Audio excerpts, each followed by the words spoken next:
Mga kababayan, alamin na po natin ang weather update sa bansa, lalo na't balik na po ang maalinsangang panahon. Ihatid sa atin yan ni Pag-asa Weather Specialist Glyza Escolar. Magandang hapon sa iyo, Trixie, at para sa lagay ng ating panahon, apektado pa rin ng southwest monsoon ang dulong Hilagang Luzon.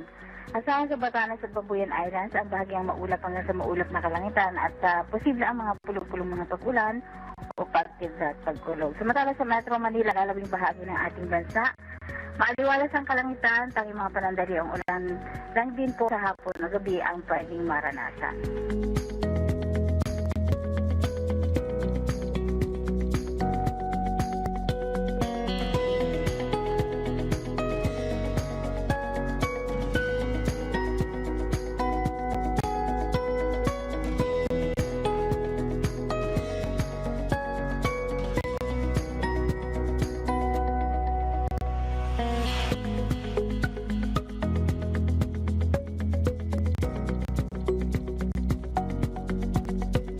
At ito naman po ang status ng ating mga dam.